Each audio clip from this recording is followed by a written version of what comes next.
¿Cuál es el futuro que le espera a las naciones?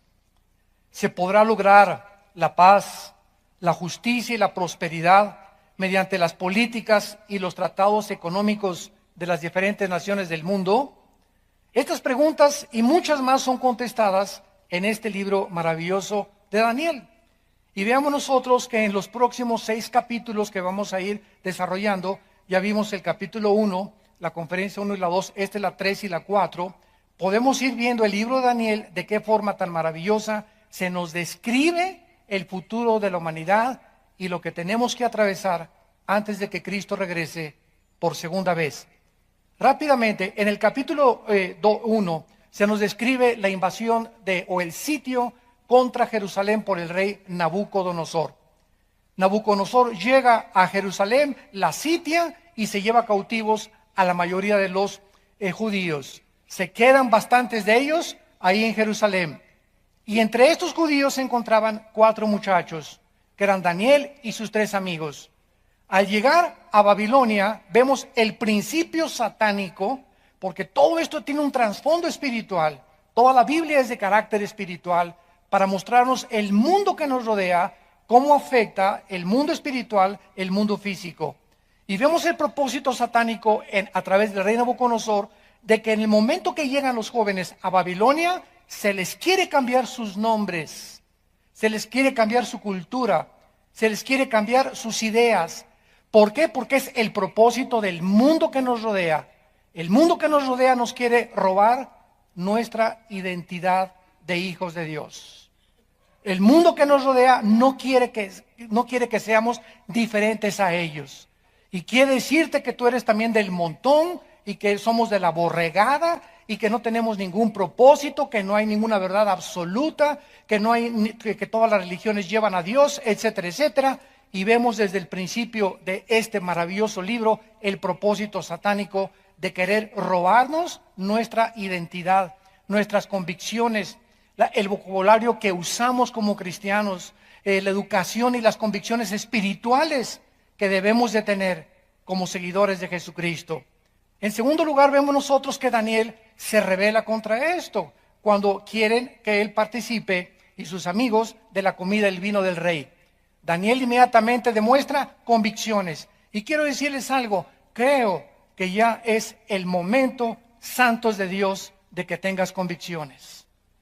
¿Qué significa tener convicciones? Tener convicciones significa estar convencido interiormente de que voy a decidirme. Si soy hombre, no voy a tocar a mi novia jamás, hasta que nos casemos. Voy a decidir como una muchacha que nadie me toque hasta que nos casemos. Y Señor, te lo prometo y quiero que tú me fortalezcas. Voy a tener convicciones de que solamente a mi esposa le voy a ser fiel. Voy a tener convicciones que mi vida va a ser guiada por la honradez, la integridad y nunca por la falsedad ni la insinceridad de mi corazón. Voy a tener convicciones de que nunca le voy a robar a Dios. Y estas convicciones, si no determinamos ya, es algo que tenemos que proponernos, como lo hizo Daniel en el versículo 8. Y Daniel determinó en su corazón, propuso en su corazón, estableció firmemente en su corazón no participar de la inmoralidad ni de las cosas que Babilonia tenía enfrente de él y de sus amigos. Sin esta determinación, sin estas convicciones, Dios no nos puede ayudar. Ahora, fíjense cómo funciona esto. Por ejemplo, tú eres una persona que fumas. Entonces, la convicción te dice, ya estoy totalmente convencido que físicamente estoy reduciendo mi vida 25 años, por lo menos, que es lo que te reduce el cigarro y las drogas. Y al estar convencido de esto, de que físicamente te estás autodestruyendo y además no puedo seguir sirviendo a Dios con nada que sea yo esclavo, porque Dios nos llamó a la libertad. Entonces, decido en mi corazón, y entonces tú agarras los cigarros y los tiras al bote de la basura y escucha, en el momento en el que Dios ve que nosotros tomamos una convicción y determinamos y damos el primer paso, Dios da el segundo paso. Dios no va a hacer nunca lo que nos corresponde a nosotros hacer. La responsabilidad es de nosotros. Dios hace su parte. Una vez que Él ve que nosotros hacemos nuestra parte. Ah, pues ahora Pepito ya lo vi que ya tiró los cigarros, entonces ahí viene detrás el poder de Dios para respaldar tu convicción y darte fuerza para que tú puedas mantenerte firme y no volver a participar de esta droga. Voy a proponerme, ya no quiero la pornografía, ya estoy harto, la pornografía me va a llevar a un punto donde me voy a volver una persona degenerada sexualmente. Me va a afectar mi comunión con Dios, me va a afectar mi relación con mi esposa. Los cielos se cierran totalmente sobre mi casa cuando hay pornografía o cuando soy adicto a la pornografía, porque Dios no bendice mi matrimonio. Dice en Hebreos 13:4, honroso sea el matrimonio sin mancilla, y a los adúlteros y a los fornicarios los juzgará Dios. Entonces tú llegas a esa convicción, yo no quiero eso, yo quiero las bendiciones de Dios, quiero un matrimonio santo, quiero un matrimonio donde haya paz, quiero tener una familia que podamos salir adelante todos como familia. En el momento que tú vas a tu casa hoy mismo y agarras todas esas revistas y videos y bloqueas ya, tú sabes los canales que no deben de estar en tu televisión, y tú puedes hablar a cualquier red de internet para decirle cancéleme el canal fulano y el canal fulano. Tú sabes muy bien, no te puedes engañar. Cuando tú haces eso, Dios te respalda. ¿Y sabe una cosa que pasó con Daniel? Que Dios le dio gracia. Viene entonces la gracia de Dios. Y dice el capítulo 1, versículo 17, a estos 4 muchachos, cuando Dios vio que tomaron estas decisiones, les dio conocimiento e inteligencia en todas las letras y conocimientos o ciencias. Y Daniel tuvo entendimiento en toda visión y sueños. Y esta es la razón por la cual Dios bendice con entendimiento. Hace poco fueron una compañía televisora a grabarme a Dallas, a la casa de ustedes, y querían ellos que yo formara parte de un programa que se llama Los Gigantes y la Biblia, porque de acuerdo a esta televisora en Estados Unidos no había muchas personas que hablen de quiénes fueron los gigantes, los Nefilim. Siempre se ha tratado en la antigua escuela teológica de que los gigantes, ¿verdad?, fueron la mezcla de los descendientes de Enoc y los descendientes de Caín, cosa que es imposible hasta genéticamente. ¿Por qué? Porque todo el mundo decía cómo podían los ángeles caídos mezclarse con las humanas, y siempre sacan el versículo, ¿verdad?, del Nuevo Testamento que Cristo dijo, es que serán como los ángeles en el cielo que no se casan ni se dan en casamiento. Pero sin embargo en la Biblia, como no es de interpretación privada, vamos a Judas, ¿verdad?, versículo 3 y 4, donde dice que los ángeles, está hablando de estos ángeles de Génesis 6, como los sodomitas, igual que ellos, se fueron en vicios en contra de naturaleza, tras carne extraña. Entonces, la forma como los ángeles se mezclaron con las mujeres en Génesis 6, no lo sabemos exactamente. Lo único que sabemos es que Satanás puede pervertir la genética humana, y lo logró. Entonces pudieron haberse metido en hombres, pudieron haberse, pudo haber habido una especie como de clonación hace miles de años. Algo sucedió que produjo seres monstruosos de 4 o 5 metros de estatura, con 12 dedos en las manos y 12 dedos en los pies, que poblaron la tierra durante 1000 años y se convirtieron en los enemigos del pueblo de Dios, porque cuando iban a entrar a Canaán, fueron los primeros que querían impedir que el pueblo de Dios se apropiara de las promesas de Dios. No hay duda que los gigantes eran obra de Satanás.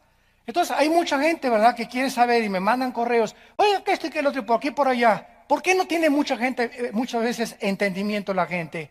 Porque el entendimiento lo da Dios y el Espíritu Santo. Oye, ¿y por qué la predestinación? ¿Y por qué aquello? A esas personas hay que preguntarles, ¿tú ya tienes conocimiento de qué es la justificación, la gracia, los pactos, la santificación? ¿Conoces las doctrinas elementales de la Biblia? ¿Has estudiado el libro de Romanos versículo por versículo?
versículo todos los 16 capítulos de Romanos.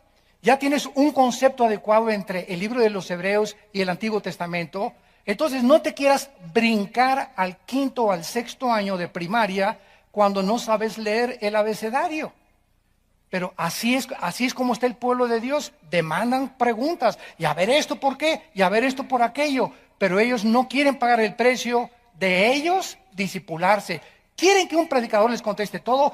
Quieren saberlo todo, pero no se discipulan, no estudian sus Biblias en su casa privadamente, pero quieren todo a la maruch. Quieren todo instantáneo. Quieren todo a través de una palabra de profecía. Quieren todo a través de una visión, de un sueño, o que se les aparezca Clodomiro en un buñuelo.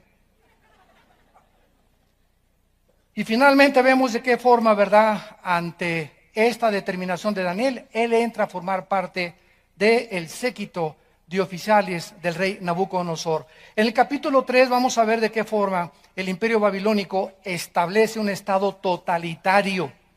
En el capítulo 4, Nabucodonosor se vuelve loco, el cual es un ejemplo de la locura a la que llegan todos los políticos y gobernantes del mundo cuando sacan a Dios de su ecuación. Todas estas enseñanzas espirituales tienen un significado profundo para el siglo XXI en el cual nosotros estamos viviendo. En el capítulo 5 se nos ofrece un retrato de los juicios futuros de Dios sobre un mundo desafiante como el rey Belsasar y la caída de Babilonia por medio de los persas. En el capítulo 6 el imperio persa quiere establecer la adoración imperial demandando la fidelidad del pueblo al Estado. El capítulo 7 es el retrato del último gobierno mundial, en el cual será establecido por el anticristo, pero destruido con la segunda venida de Jesucristo. Así a grandes rasgos, acabamos de compartirles los próximos 6 capítulos para que tengamos un panorama. Siempre es bueno tener un panorama de los libros, de los capítulos, como en Cinemascope, ¿verdad?, para poder entender ya después, analizar los versículos por versículos, de qué forma Dios nos quiere hablar. Muy bien, las profecías de Daniel, esto es muy importante. Las profecías de Daniel cubren un periodo de la historia que Cristo llamó en Lucas 21, versículo 24, el tiempo de los gentiles. Vamos a leer Lucas 21, 24 y dice así, es Jesucristo el que está hablando. Y caerán a filo de espada y serán llevados cautivos a todas las naciones. Y Jerusalén será hollada por los gentiles hasta que los tiempos de los gentiles se cumplan. Todo estudiante de la Biblia y de teología tiene que tener claramente esta doctrina que se llama el tiempo de los gentiles. ¿Qué significa esto? Muy bien. Desde que Nabucodonosor entró aquí en el capítulo de Daniel, capítulo 1, y sitió la ciudad de Jerusalén, antes los judíos tenían libertad para adorar a Dios. En otras palabras, tenían su templo, el sacerdocio levítico, tenían sus ofrendas, tenían todas estas cosas que Dios les entregó al pueblo de Israel. En el momento en que el pueblo de Israel se rebela contra Dios y abandonan a Dios, Dios los abandona a ellos. Por ejemplo, dice vamos a ver en Segunda de Crónicas, capítulo 36, de qué forma se llevó a cabo todo lo que sucede en el libro de Daniel. Y Jehová, el Dios de sus padres, Segunda de Crónicas 36, versículo 15 en adelante, envió constantemente a palabra a ellos por medio de sus mensajeros, porque él tenía misericordia de su pueblo y de su habitación. Mas ellos hacían escarnio de los mensajeros de Dios, menospreciaban sus palabras, burlándose de sus profetas, hasta que subió la ira de Jehová contra su pueblo y no hubo ya remedio. Por lo cual trajo contra ellos al rey de los caldeos. Aquí se está describiendo la invasión de Jerusalén por el rey Nabucodonosor. Los caldeos es otra frase que geográficamente nos ubica a Babilonia en tierra de Irak. Lo que es ahora la nación de Irak era la tierra de los caldeos o también la tierra de Sinar, donde se encontraba Babilonia y fue de las primeras ciudades en haber sido edificadas. Y dice, trajo al rey de los caldeos contra ellos, que mató a espada a sus jóvenes. Vean, aquí se nos describe todo lo que hizo Nabucodonosor. En la casa de su santuario, sin perdonar joven ni doncella, anciano ni decrépito, todos los entregó en sus manos. Asimismo, todos los utensilios de la casa de Dios, grandes y chicos, los tesoros de la casa de Jehová y los tesoros de la casa del rey y de sus príncipes, todo lo llevó a Babilonia. O sea, saqueó completamente Jerusalén. Y quemaron la casa de Dios. Y rompieron el muro de Jerusalén y consumieron a fuego todos sus palacios y destruyeron todos sus objetos deseables. Los que escaparon de la espada fueron llevados cautivos a Babilonia, y entre ellos estaba Daniel, como lo vamos a ver. Y fueron siervos de él y de sus hijos hasta que vino el reino de los persas, para que se cumpliera la palabra de Jehová por boca de Jeremías, hasta que la tierra hubo gozado de reposo, porque todo el tiempo de su asolamiento reposó hasta que los 70 años fueron cumplidos. Jeremías, antes de que Nabucodonosor invadiera Jerusalén, en el capítulo 25 de Jeremías, él profetizó con años de anticipación que cuando llegara Nabucodonosor iban a ser 70 años que los judíos iban a vivir fuera de Jerusalén, presos, exiliados, deportados en una tierra lejana, sin templo, sin sacerdocio, sin sacrificio y sin ofrendas. Entonces, en el año 600 más o menos antes de Cristo, Israel, Dios dejó de tratar con ellos. Y Israel se fue y fue dispersado por todas las naciones. Después llegó el imperio persa, como lo vamos a ver más adelante, vinieron los griegos y los romanos. Y en el año 70, después de Jesucristo, cuando Jesucristo profetizó que no quedaría piedra sobre piedra en el hermosísimo y majestuoso templo que Herodes había reconstruido, se cumplió la profecía de que llegó Tito, el general romano, hijo del emperador romano Vespasiano, y no dejó en Jerusalén piedra sobre piedra en el año 70 después de Cristo. Veamos esto con cuidado. Desde el año 600 antes de Cristo hasta 1948. 14 de mayo de 1948.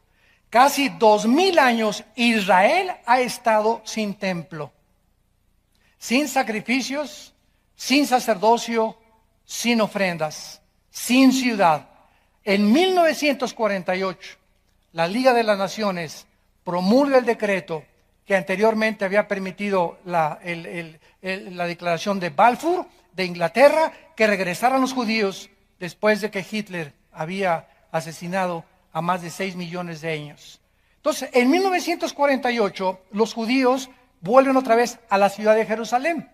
Sin embargo, son atacados otra vez en el 54, en el 67, en el 73, y hasta la fecha siguen ellos siendo completamente arrinconados y hostilizados por todas las naciones enemigas de su alrededor.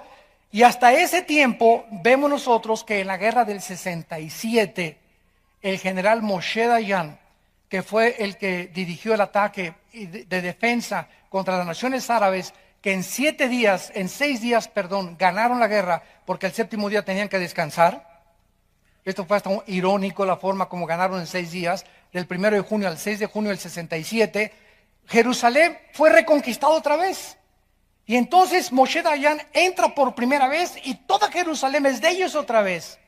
Pero la Liga de las Naciones hace un decreto que por favor se salgan y se queden solamente con la parte oriental, que es donde está el Muro de los Lamentos, y la otra parte que se las dejen a los musulmanes para evitar otra guerra.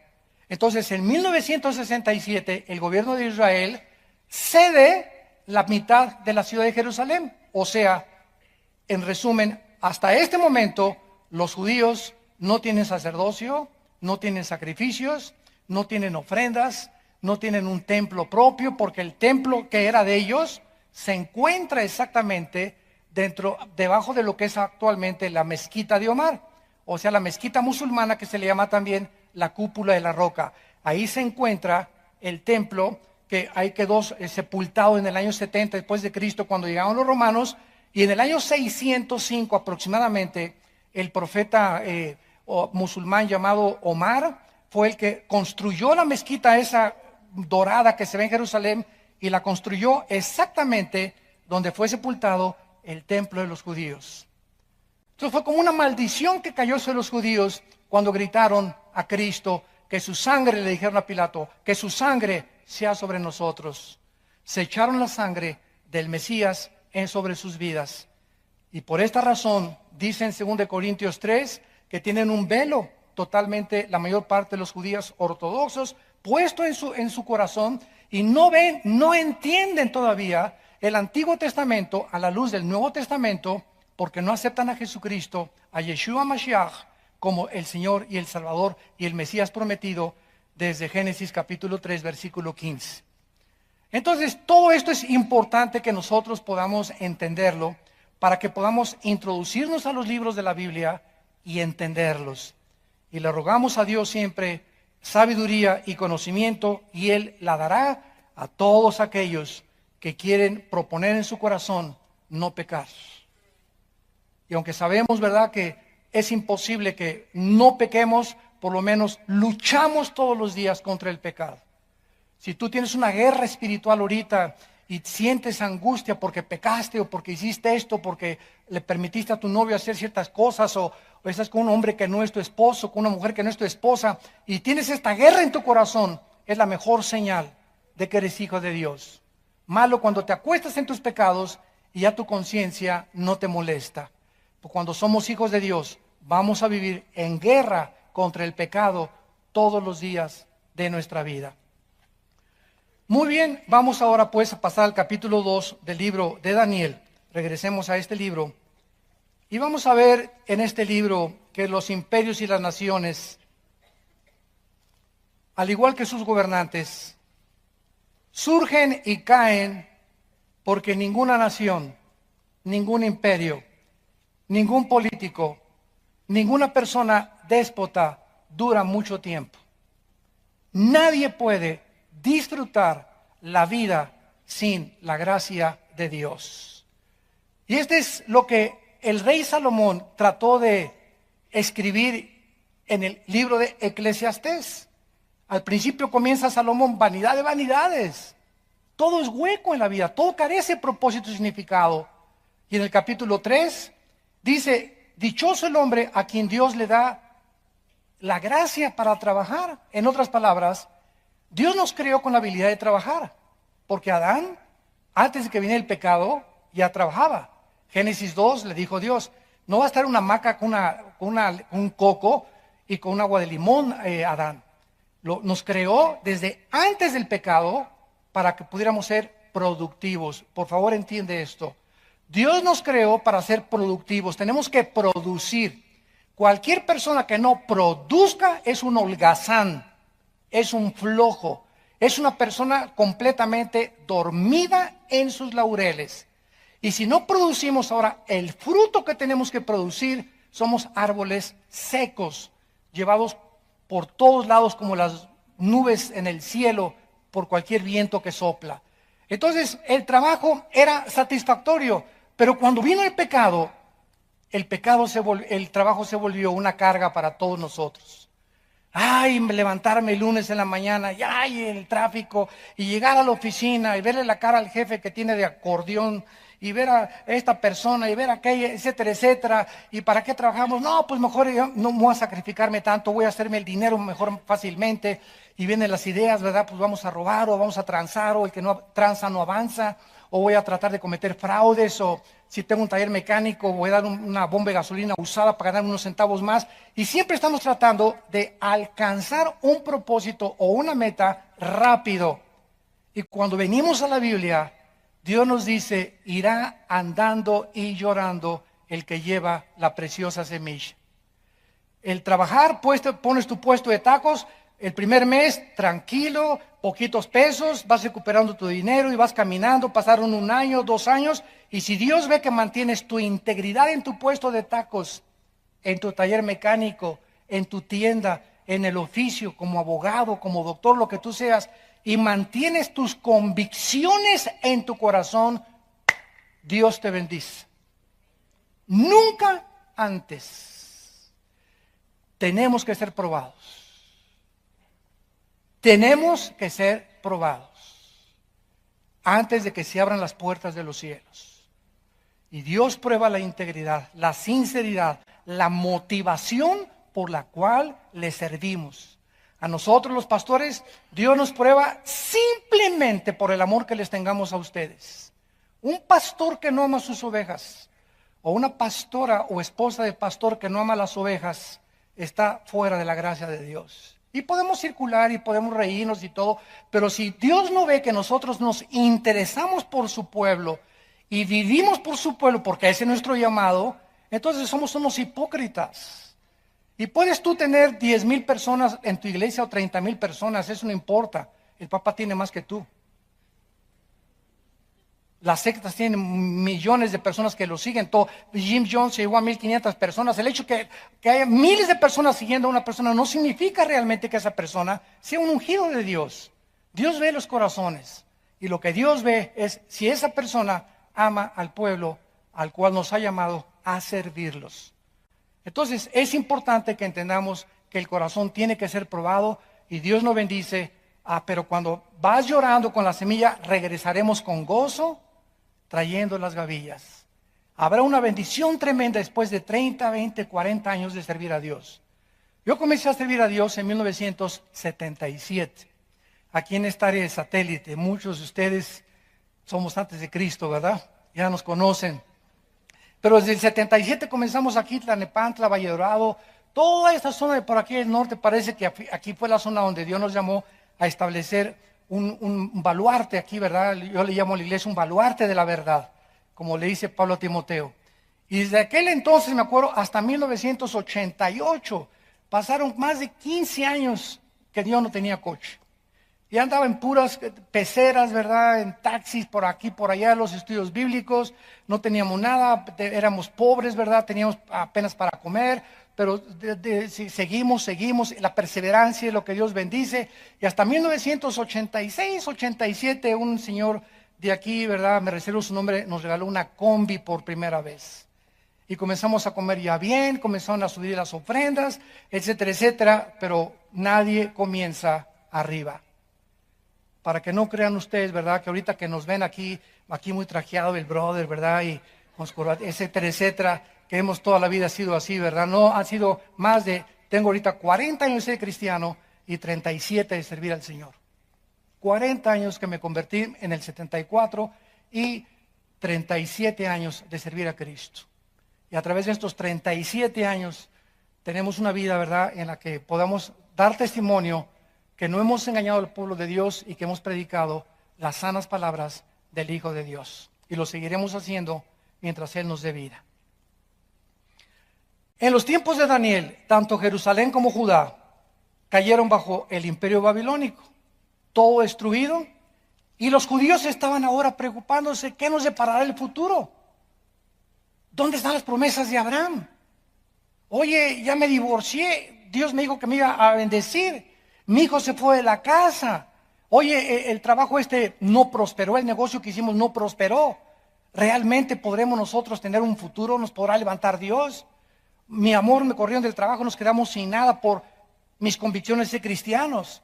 Como esa película de Dios no está muerto, el muchacho está al grado de perder y perdió a su novia. Escuchen, jóvenes, perdió a su novia con tal de mantenerse en sus convicciones.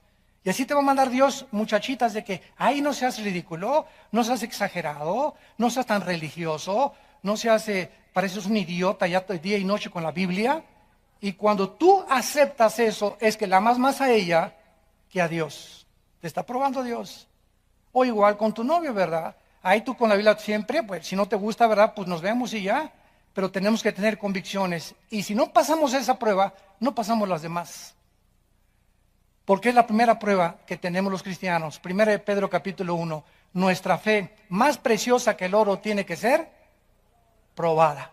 ¿Cómo se prueba la fe? Ante la oposición, ante la persecución. Ahí es donde damos cuenta que vamos en contra de la corriente. Si no te gustó, pues búscate otro que te vaya a chapulinear. Si no te gustó, pues búscate otra, ¿verdad? Si no te gustó, pues renuncio, ¿verdad? Pero aquí es esto.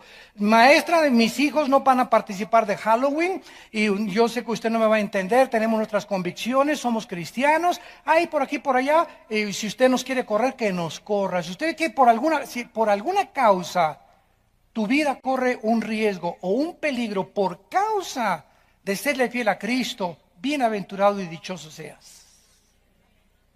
No te imaginas cómo después de esa prueba, no te imaginas cómo Dios va a abrir las puertas de los cielos para bendecirte. No hay nadie a quien Dios bendiga con la famosa prosperidad. Nada más da esto y serás prosperado, etcétera, etcétera. No, la prosperidad viene después de muchos, muchos años de servir a Dios y de mantener tus convicciones contra toda la corriente opuesta del mundo. Ahora era cuando el pueblo judío necesitaba tener una esperanza. Necesitaban a alguien. ¿Y qué hizo Dios? Infiltrar 4 jóvenes dentro del imperio babilónico para trabajar dentro de estos jóvenes y en la vida de estos jóvenes, principalmente de Daniel, poder transmitirles al pueblo la esperanza que aún les esperaba si ellos se arrepentían de sus pecados.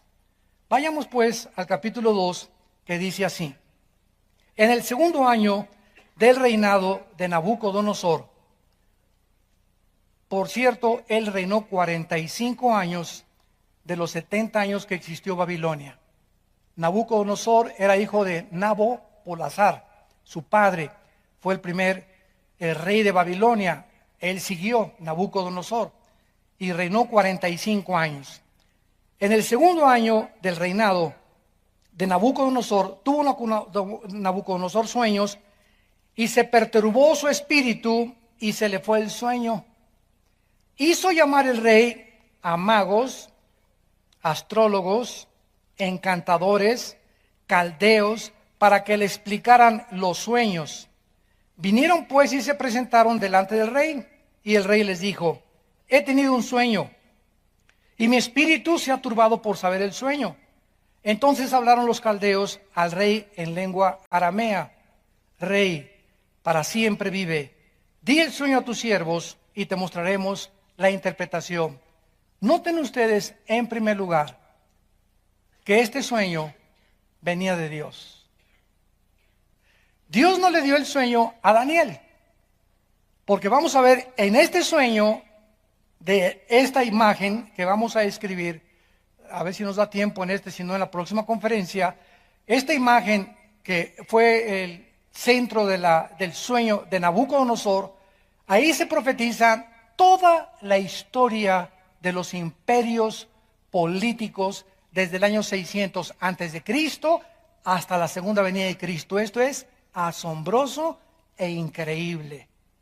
En esa imagen que vamos a estudiar con mucho detenimiento, se profetiza todo el futuro de la humanidad. Así que imagínense ustedes si Daniel hubiera tenido ese sueño, ¿quién le hubiera creído? Pero el hecho que Dios le da el sueño a un rey pagano, a un rey gentil, a un rey cruel, porque si había alguien cruel y sanguinario era Nabucodonosor, le sacaba los ojos a sus víctimas, a las mujeres embarazadas las partía a la mitad. Era un rey de lo más sanguinario que puedan ustedes imaginarse. Entonces, al darle Dios el sueño a Nabucodonosor y después usar más adelante a Daniel, a los astrólogos, a los discípulos de Walter Mercado, a los ocultistas, a los filósofos orientales, a los gurús y a todos aquellos que están en el mundo del ocultismo, Daniel tenía que demostrar en ese imperio que él servía al único Dios vivo y verdadero. Vamos a ver la incapacidad de los brujos, los astrólogos, los adivinos de poder ni siquiera imaginarse qué había soñado el rey. Nabucodonosor tuvo un sueño que le quitó el sueño. De igual manera que este rey, muchos políticos y gobernantes actuales se encuentran en el siglo XXI perturbados. Se encuentran profundamente alterados por el futuro de la economía, el abasto del petróleo, el comercio, la inflación, las amenazas ahorita de guerras en el Medio Oriente, en Asia Menor, al norte, al este de Europa, con Ucrania, Lituania, Estonia. Ahora si Putin invade Estonia y Lituania y Latvia, que están naciones junto al mar Báltico, ahí sí interviene ahora la OTAN, y entonces si se arma, podría ser el inicio de una guerra internacional con una escalada de proporciones incalculables. Entonces, así se encuentran actualmente la mayor parte de los políticos. Ya, hola, ¿pa' dónde me voy? Ontoy, como decimos, ontoy. ¿Qué cosa es lo que tenemos que hacer? ¿Por qué? Porque todos estos problemas políticos, económicos, religiosos, van mucho más allá de nuestra capacidad para resolverlo nosotros. Señores políticos, economistas, gobernantes, somos hombres con pies de barro. No somos dioses. No te sientas como los Césares romanos, o como Saddam Hussein, o como Alejandro el Magno, como Adolfo Hitler, o como José Stalin. No sientan todo lo que esos hombres fracasaron en la historia precisamente por eso, por sentirse dioses, por creer que tú puedes resolver los problemas de tu matrimonio. ¡Cuánto orgullo! Por creer que tú puedes darle una buena educación a tus hijos sin tomar en cuenta a Dios. Por creer que puedes prosperar y salir adelante con paz y felicidad y tranquilidad en tu vida sin tener en cuenta a Dios. Dios, la Biblia dice en Deuteronomio capítulo 18, Dios condena drásticamente la brujería y todo lo que se encuentra en el área del ocultismo. Dice Deuteronomio 18, versículo 10. No se ha hallado en ti quien haga pasar a su hijo o a su hija por el fuego, ni quien practique adivinación, ni agorero, ni sortílego, ni hechicero, ni encantador, ni adivino, ni mago, ni quien consulte a los muertos. Para que pongan atención todos aquellos que dicen que tienen comunicación con los muertos y los que se ponen de intermediarios como mediums en las sesiones espiritistas. Estás pisando los terrenos del enemigo. Porque es abominación para con Jehová cualquiera que hace estas cosas, y por estas abominaciones Jehová tu Dios echa estas naciones de delante de ti. En el libro de Levítico, antes de Deuteronomio, dice la Biblia 2, 3 libros antes, capítulo 19, Levítico, versículo 26, no comeréis cosa alguna con sangre, no sean agoreros ni adivinos. Versículo 31, no se vuelvan a los encantadores ni a los adivinos, no los consulten, contaminándose con ellos. Yo Jehová vuestro Dios. ¿Qué dice la Biblia? Una persona que va a que le lea la mano, que parece juego inocente, alguna fuerza espiritual se está moviendo en la persona que te está leyendo la mano. Llámale como tú le quieras llamar. Si vas a que te lean el café, o si vas a que te lean los horóscopos, o que saquen el hígado de un pollo y el ojo de un chivo para que te lean el futuro, cualquier persona que se involucre en este tipo de prácticas que parecen inocentes, hay energías que se vienen y que atraes sobre tu vida de maldiciones. Cualquiera que se atreva a jugar a la ouija, que porque por curiosidad, no es ninguna curiosidad ni ninguna cosa inocente, la tabla de la ouija es de lo más satánico que existe. Y si no, pregúntate tú en tu lógica elemental que tú tienes por nacimiento, ¿quién hace mover la ouija? ¿Cómo es posible? ¿Quién le da esos pensamientos? ¿Quién le da esa forma de responder? En ese momento te das cuenta, y si buscas en la historia, te metes a Google, la historia de la Ouija, te vas a dar cuenta, los resultados, o cuando se casaron tuvieron problemas gravísimos en su matrimonio de múltiples desórdenes de su personalidad. Esquizofrenia, paranoias, psicosis, manías depresivas, todas estas cosas que la psicología y psiquiatría clasifica como problemas mentales, no son mentales, son problemas espirituales que has atraído a tu vida por maldiciones de tu pasado.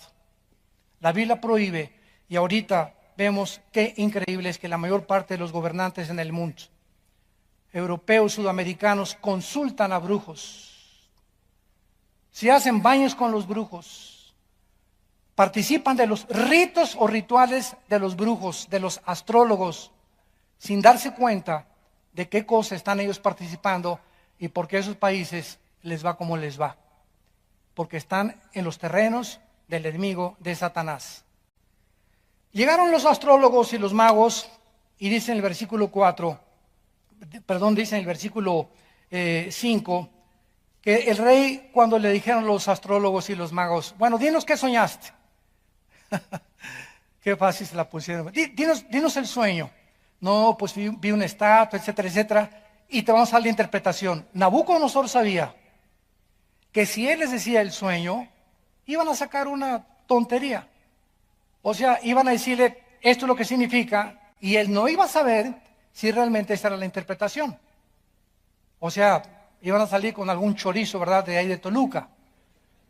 Entonces el rey les dice, ¿verdad?, no les voy a decir el sueño. Y los brujos y los astrólogos le rogaron, no, dinos primero el sueño y te lo interpretamos. No, yo quiero, si ustedes dicen que en el mundo del ocultismo, en el mundo de la astrología, en el mundo de la brujería, es más grande y realmente conoce Satanás el futuro como lo debe conocer Dios, díganme ustedes de qué se trata. ¿Y saben ustedes que este es el desafío de la Biblia? Vean ustedes aquí en Isaías capítulo 44, Isaías 44, el desafío que Dios lanza al mundo. Versículo 6 al 8. Así dice Jehová, Rey de Israel y su Redentor. Isaías 44, 6. Jehová de los ejércitos, yo soy el primero y yo soy el postrero, y fuera de mí no hay Dios. Y vean ustedes la pregunta que hace Dios. ¿Y quién proclamará lo venidero? A ver, pregúntale a Walter Mercado, a los gurús que te pongan en orden la historia del mundo desde Adán hasta la segunda venida de Jesucristo. Consulta el Corán, consulta el Tripitaka de los Budas, consulta los Vedas de los persas, consulta los libros sabios de Confucio. Dice Dios, consulta los libros que tú quieras. No existe ningún libro que se considera sagrado que nos pueda poner en orden la historia del ser humano como lo hace la Biblia. Esto es más que una evidencia para aquellos que se dicen ateos o agnósticos o escépticos. Porque las evidencias aquí están, si hay un Dios, es lógico que Él es el único que puede poner en orden el futuro y decirnos qué va a pasar y qué va a pasar y qué va a pasar y qué va a pasar en el orden en que Él lo estableció, como fue el orden de estos imperios que sucedieron al reino babilónico y que designaron todas las cosas que iban a seguir después del reino de Babilonia a través de la historia del mundo. Y dice a continuación del versículo 7, y lo pondrá en orden. ¿Quién dice Dios? Proclámalo y lo pone en orden delante de mí, como hago yo desde que establecí el pueblo antiguo. ¿Se acuerdan de Génesis? ¿Qué pasó desde Génesis? Abraham, tu descendencia se va a ir a Egipto y serán cautivos 400 años y después saldrán, y recorremos Génesis y recordemos el Éxodo y Levítico y los Números y vemos cómo Dios va mostrándoles a cada uno de los líderes la continuación de todo su plan y hasta que llegamos a Cristo. Y cuando llegamos a Cristo, al Nuevo Testamento, Él es la imagen del Dios invisible. Habiendo hablado Dios muchas veces de otras formas, por sueños, profecías, apariciones, visiones, por los profetas, ahora nos ha hablado por Jesús su Hijo. Cristo es la última palabra y revelación de Dios al mundo. Jesucristo. Y Jesucristo les revela a sus discípulos en un orden perfecto todo lo que iba a pasar después de que lo crucificaran. Cuando tomó la última cena, Cristo pregunta, ¿quién le dijo que era la última vez que estaría con sus discípulos? ¿Cómo sabía él que exactamente en esa noche lo iban a aprender? Porque él conocía el tiempo que Dios le había dado para su futuro. Solo Dios lo podía hacer. Mi tiempo no ha llegado. Desde que nació estuvo consciente Jesús de que el tiempo de su vida y su muerte serían el tiempo exacto que el Padre había escogido. Buda jamás lo dijo, Mahoma jamás lo dijo, Maharashi Dashi Makakashi Kukuchi tampoco jamás lo dijo, tu padrino. Y así podemos investigar, fue una de las formas en las que yo pude llegar al conocimiento de la verdad, santos de Dios. Investigué con esto y me metí en esto y por acá y esto y el otro y hasta fuimos a ver a doña Sabina allá a Riondo, Oaxaca, imagínense nomás a buscar que nos dieran a través de un viaje, ¿verdad? Y una revelación y esto y el otro y el Che Guevara, no, eres lo máximo, ese es mi papucho de papuchos y esto y Marx y Nietzsche y Sartre y todos. Y cuando llegué a Jesucristo caí de rodillas diciéndole, tú eres el Señor, tú eres el Hijo de Dios.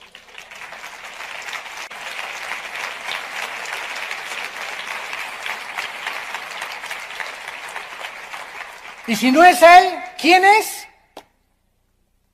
Si no es Él, ¿quién es? Dime. Como decíamos allá en mi rancho, tráeme tu gallito Giro. ¿Quién es? ¿Quién es tu gallo? Dímelo, al hombre que más admiras. Llámese ateo o no ateo, líder, dime y compáralo con Jesucristo. Y busca cualquier libro que tú quieras en los billones de volúmenes de literatura que existen en las bibliotecas del mundo y tráeme un libro que ni siquiera se atreva a comparar con la información que contiene la Biblia. No hay. Fíjate, qué privilegio el ser llamados hijos e hijas de Dios. Qué privilegio. Y sigue el mundo igual que en tiempos de Daniel, con los astrólogos y con los horóscopos, y de una filosofía al otro lado, y la dianética, y la ciencia de la salud, y la nueva era, y ahora esto, y ahora la cabala, y por todos lados siguen surgiendo y surgiendo y surgiendo y surgiendo.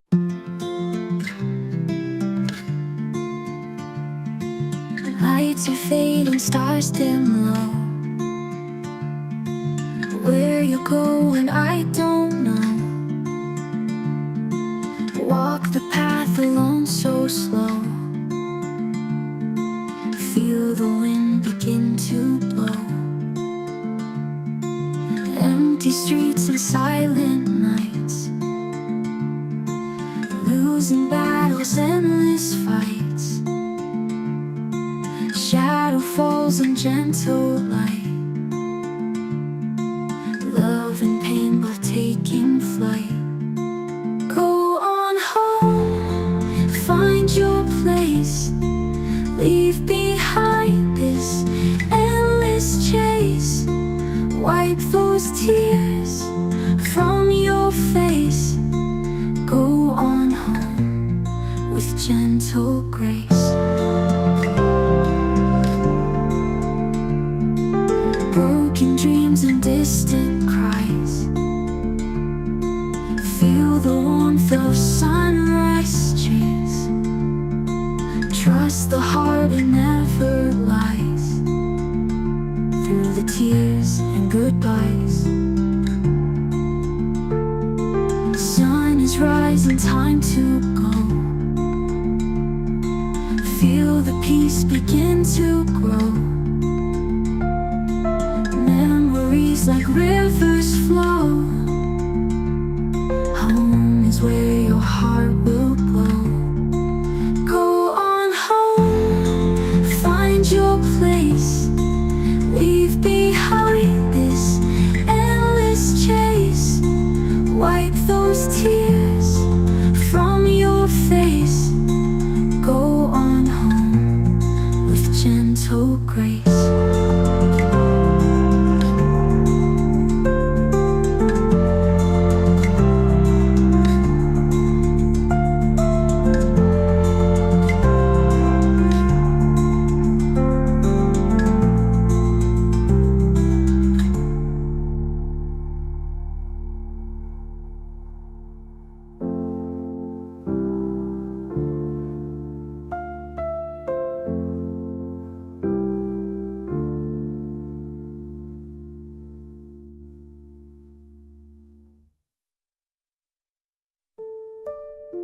Broken dreams and distant cries, feel the warmth of sunrise. Trust the heart, it never lies through the tears and goodbyes. Sun is rising, time to go. Feel the peace begin to grow. Memories like rivers flow. Home is where your heart will glow. Go on home, find your place. Leave behind this endless chase. Wipe those tears from your face. Go on home with gentle grace.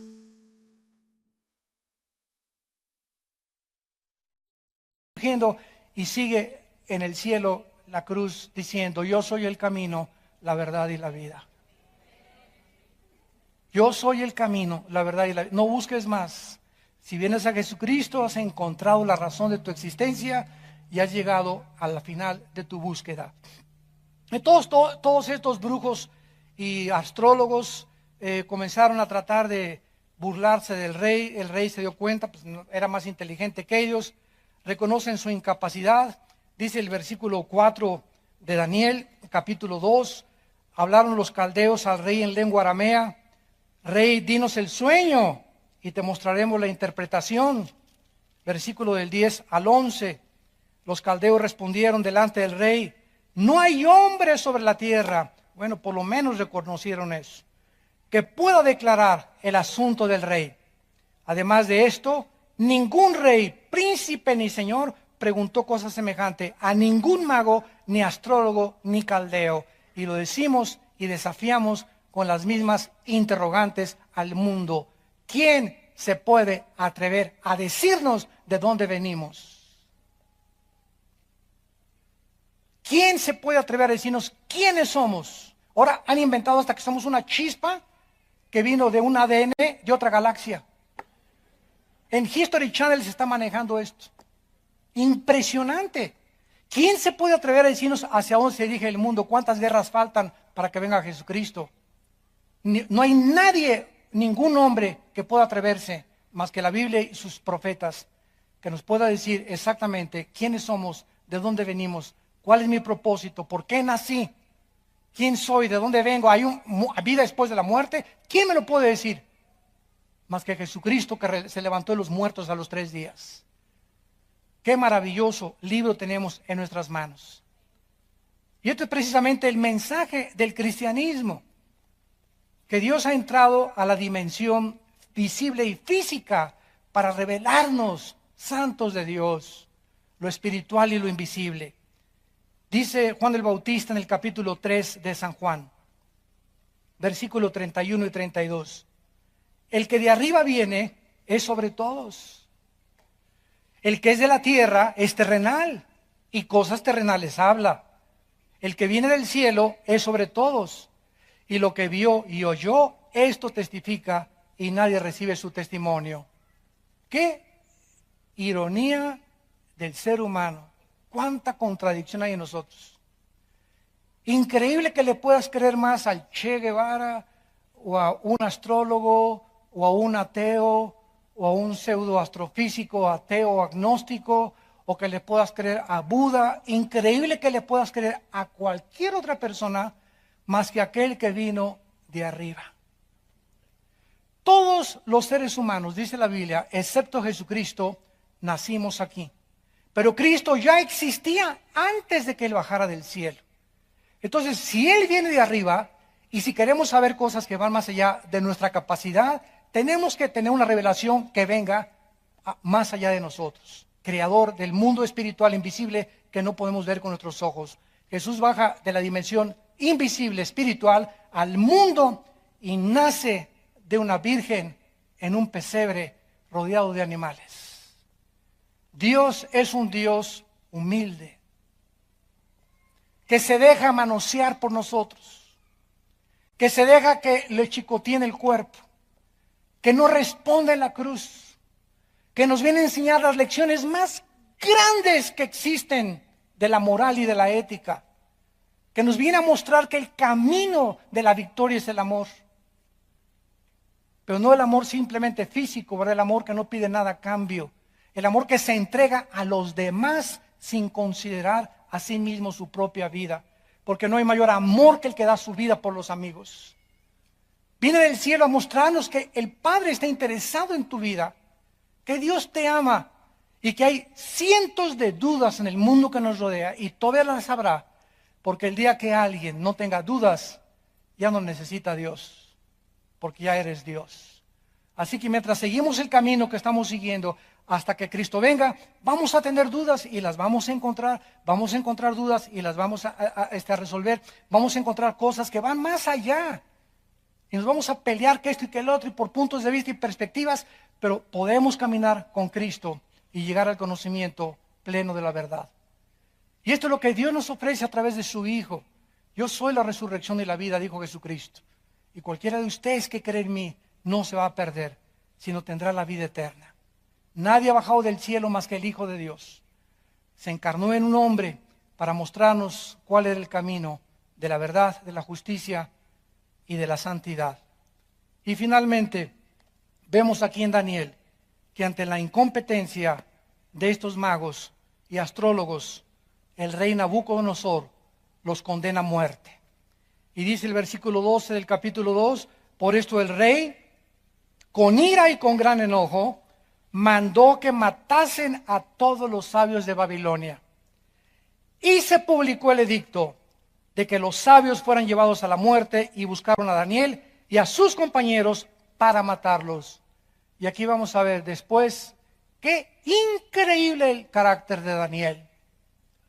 ¿Se imagina a Daniel? Aleluya, gloria a Dios, que se los echen a todos. Y sin embargo, vamos a ver más adelante algo impresionante, que Daniel intercede ante el rey y él le dice, aquí voy a este es el sueño, rey, y con eso les perdona la vida a todos los brujos y a todos los astrólogos. Y durante todo el tiempo que Daniel pasó en Babilonia, les enseñó a muchos de estos sabios y astrólogos el camino de Dios. ¿Quiénes fueron los que siguieron la estrella de Belén cuando Cristo nació? Los famosos reyes magos, Melchor, Baltar y Balcazar. Nada de eso. Ni San Clodomiro, ni San Perico de las Palotes, ni tampoco ni San Patricio. La Biblia no menciona nombres, ni que eran negro, ni blanco, ni amarillo. Menciona a 3 hombres que tenían conocimientos científicos, no de la astrología, sino de la astronomía.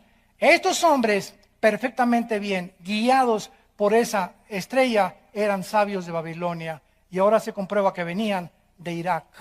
Desde allá vinieron a Belén a descubrir al Hijo de Dios, quien les dio conocimiento cientos de años atrás, cuando Daniel vivió en Babilonia y rescató con su testimonio a la mayor parte de ellos. Padre, te damos gracias por tu palabra. Qué maravillosa es tu ley, Señor. Lámpara es a nuestros pies, lumbrera a nuestro camino. Oh Señor, guíanos conforme al camino de la justicia. Gracias porque tú eres un Dios santo y amas la santidad y vives en la luz. Tuya es la sabiduría y tuyo es el poder. Tuyo es el quitar reyes y poner reyes. Tú mudas los tiempos y las edades. Tú revelas lo profundo y lo escondido, y contigo mora la luz. A ti, Dios de nuestros padres, Abraham, Isaac y Jacob, te bendecimos por habernos regalado a tu santo Hijo Jesucristo, quien ha venido a iluminar nuestras vidas, a darle propósito y significado a nuestras vidas y a mostrarnos el camino de la verdad. En esta mañana Él les ofrece a muchos de ustedes que vengan a la cruz. Y si en esta mañana hay personas que quieran invitar a Cristo por primera vez, dile estas cosas en lo secreto de tu corazón. Señor, te pido perdón por mis pecados. Creo que en la cruz pagaste con tu sangre por ellos y que a los 3 días resucitaste de los muertos. Te pido que entres a mi vida como mi Señor y mi Salvador. Lávame con tu sangre preciosa. Quiero vivir para ti. y conocer la verdad